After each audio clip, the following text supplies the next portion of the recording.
Hi there. I just wanted to add in briefly, before making a whole new video, some additions and clarifications regarding this whole segment memory calculation, which I'm sure that you may have found confusing. And bear in mind that I'm just figuring this out myself as I go along, and so even what I say right now might contain a mistake, but I think it's closer to the correct explanation of what's going on. I mean, I know what they're up to, and I know exactly what it is. It's just that the specifics might be a little bit difficult to put correctly. So first, I suppose I could have done this in Word or something. This is italics, okay? I'm not shouting. So here's what I mean by the loss bit. We were talking about this one byte, 8-bit machine with its 1 byte worth of address space, 256 bytes, and an extra address line comes along, and I said that there's nothing gained. Okay. Now, what do I mean by that? I mean, I said that it's an entire loss. And so what I want to say is there's a missing question here. And the missing question is how many non-zero, because we already have 0 as a place where we can put a program. How many non-zero addresses before this boundary, because everything after this boundary is useless for putting programs, have we gained by breaking it up into two separate segments like this? And the answer to that is nothing. We haven't gained any. There's no extra place in this side, okay, where we can place a program. We're always going to run into this wraparound here, and so that's what I mean by there's no gain. You could put a program here in the second segment, or in the first segment. You could put a program exactly here only in the second segment. This area is also completely useless from anywhere after this spot. It's been wrapped. Okay. So there's nothing gained in terms of on the left-hand side is what I really am asking. Now the second question is, why would we want these new addresses? First off, you have to remember that these are single tasking machines, okay? You can only run one program at a time. So there's no gain in having one program loaded here and another program loaded here, because you can only run one of them at a time anyway. So what we want to be able to do, perhaps, is to load a program kind of out of sync. And the reason, where's my answer here? What do we want? Because we can use part of the total space, okay, maybe for some code preloaded, like the operating system or something, that has a known range, like let's say 100 bytes worth, and we can put that at position 0, and then we could load our single program as we do with a COM program at another address and let it run and do its thing.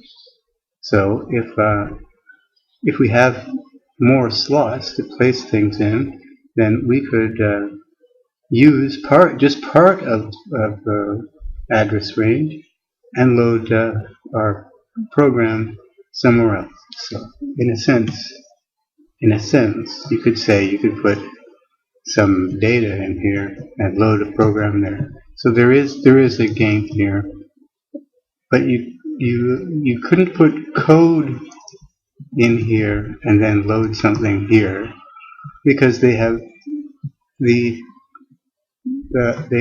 well, I suppose if we're only allowed to put code here, so its known range is from here to here, but it doesn't matter. It doesn't matter. Its range is definitely from here to here, right? Because we can't, even if it only used this little bit, right? We can't put anything. We can't put any more code here. So code-wise, if we load code in here, it uses all that much up, and I suppose we could put our program here. So okay, there's a small gain, but that's not the gain that I'm trying to explain about. What I mean is that what we'd like to be able to do is put the program anywhere in this range up to here. Ultimately, that would be the best scenario. And then we have all of our address space to do what we like, and we can still load a program beyond that range.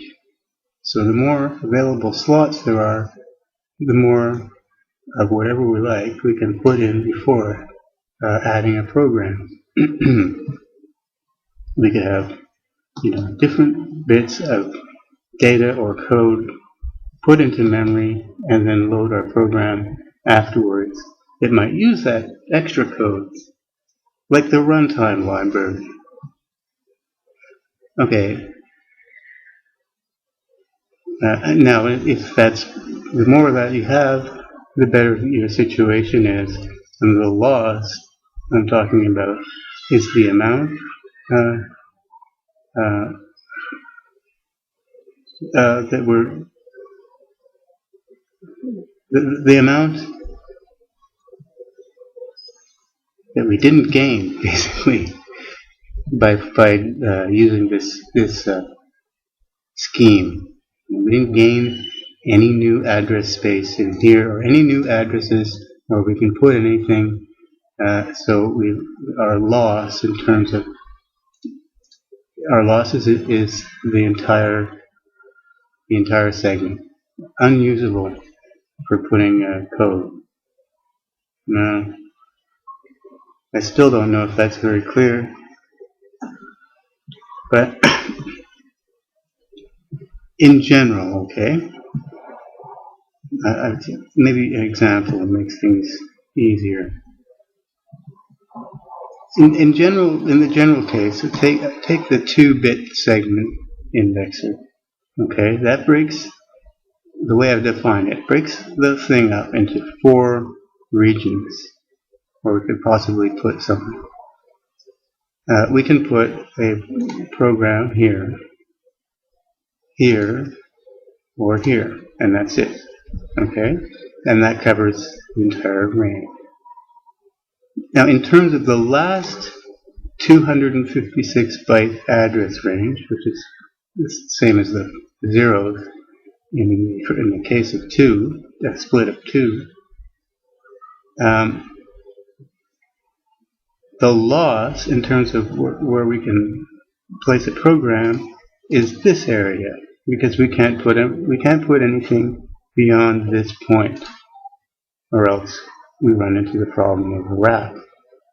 So that's what I mean. Is that this particular range is useless for putting any programs in.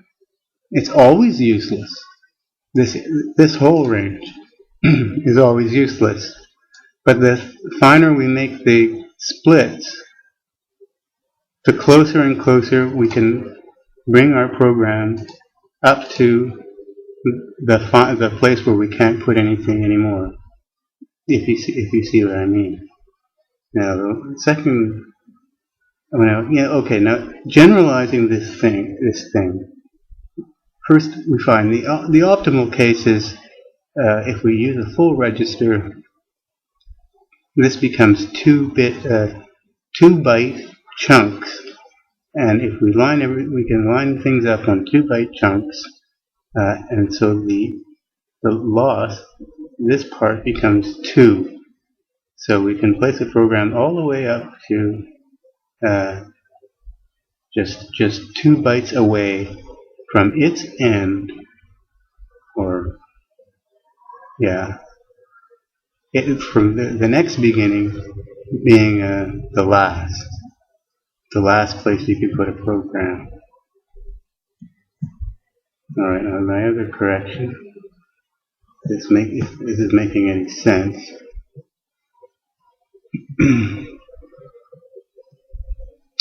Now the other correction has to do with this, this is really a correction. This particular calculation. In this calculation, I'm assuming tacitly the things that I've just defined above. And that segment here is the segment index. But offset is only within the little segment part.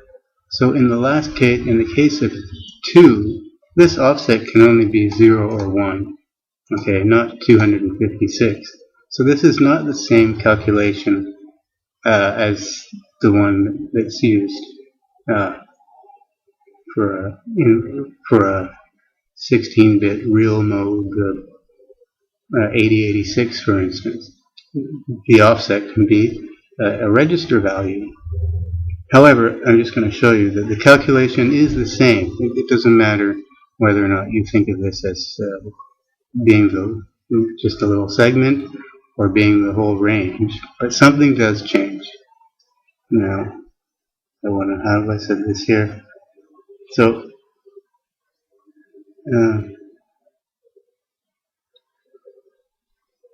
in this instance, I'm tacitly assuming offset to mean within the shrinking segments.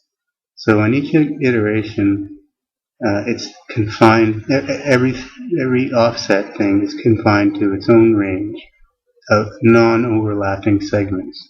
Okay. Now I didn't say that before. So that calculation, in that calculation, offset can be either 0 or 1, because the size of that segment was 2. Okay, the little segments. Now I want to change that calculation to make it refer to the definition that we already know about, know and love. So that is including the full address range. Okay, so now I'm going to just show you that the calculation is exactly the same, but there's a little change. There's a caveat to this calculation. Now, the way to look at it is just, well, one way you can do it is just write it down. Segment number times 2 plus an 8-bit offset. Okay? Now, if that's the calculation, sure enough, the segments are spaced on 2-byte boundaries. So the first segment's at 0, 0, let's draw it up here. So that's the first segment, and it gets 2 bytes.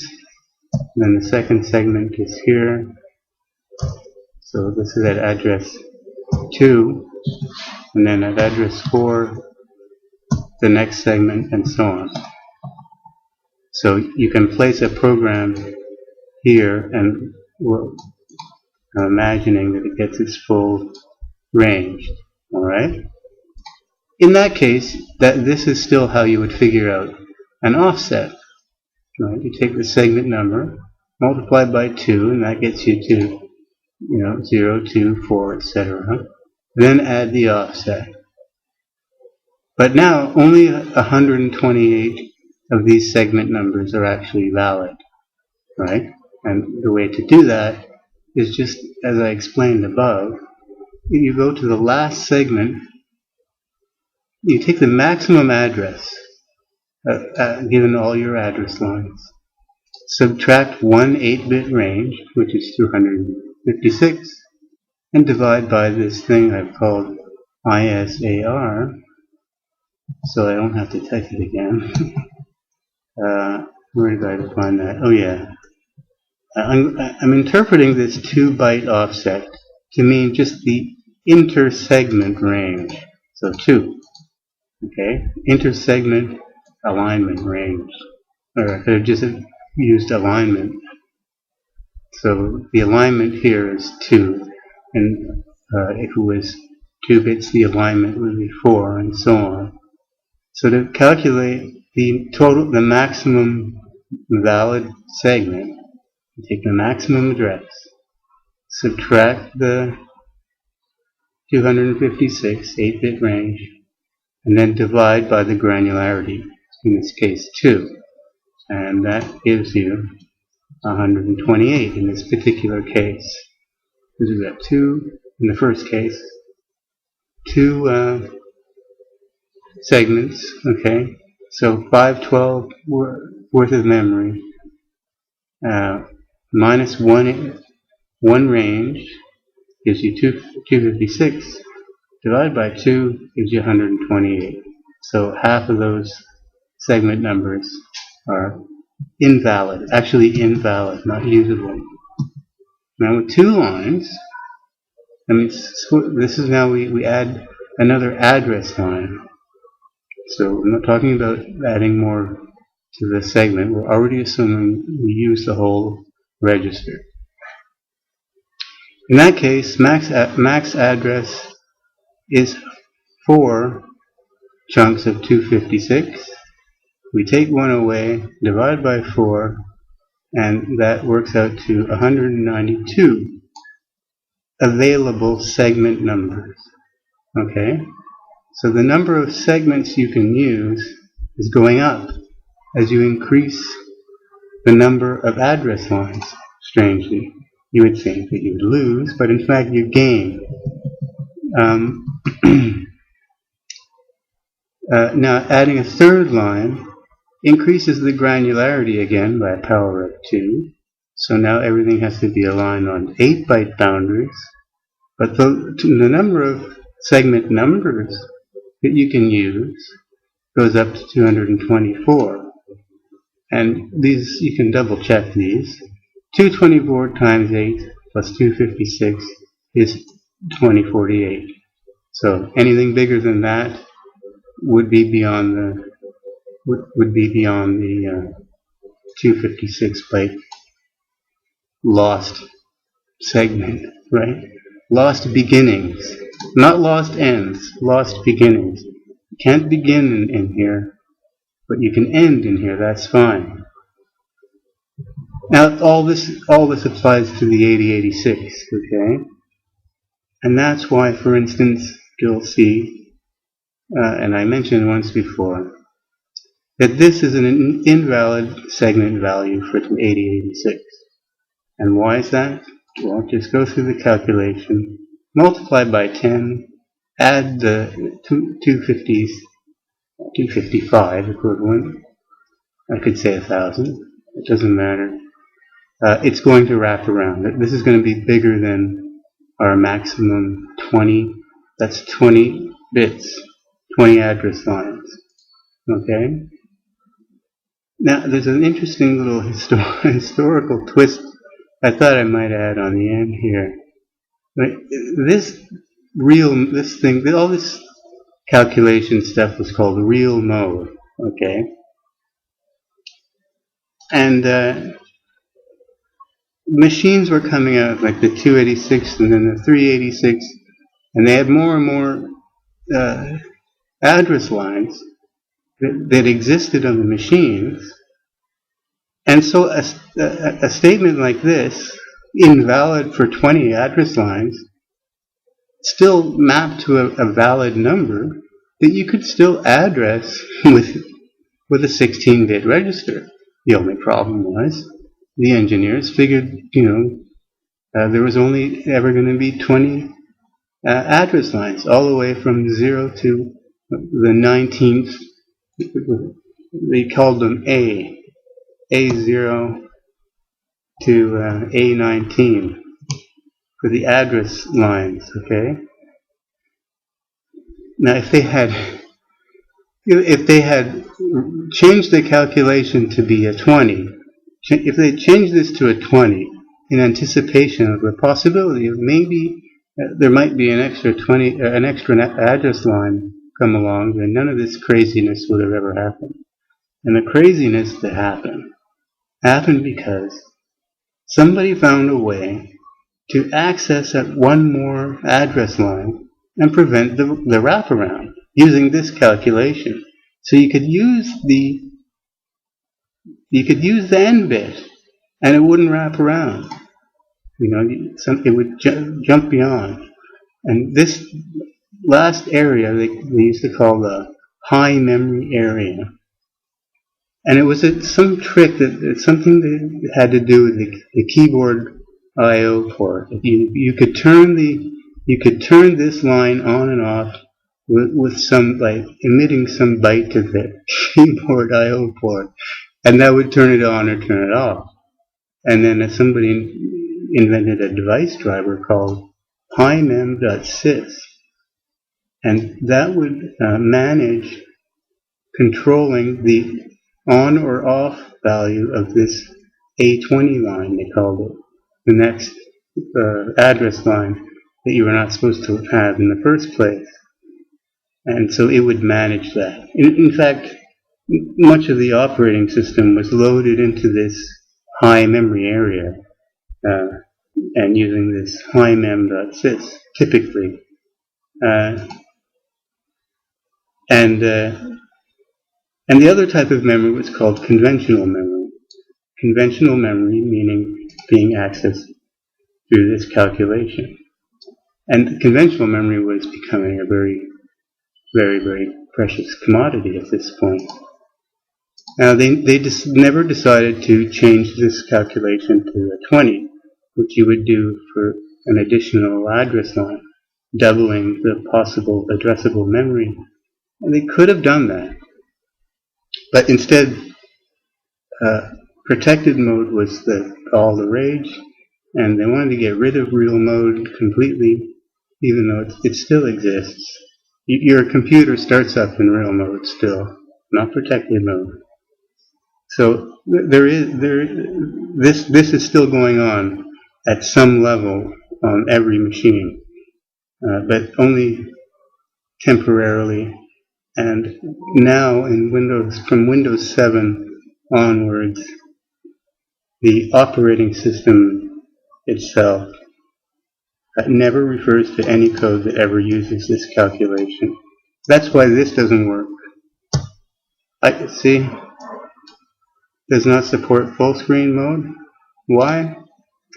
Because the way this used to be done, the full screen support for these command boxes was done by passing all the video control over to the BIOS, which runs in real mode.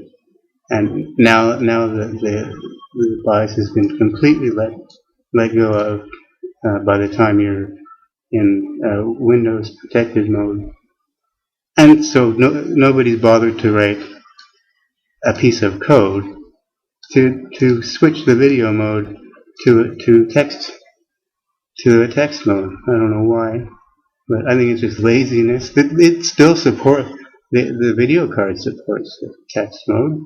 There's no reason why it can't be done in theory. Anyway, I just wanted to add that. Okay, thanks. Bye.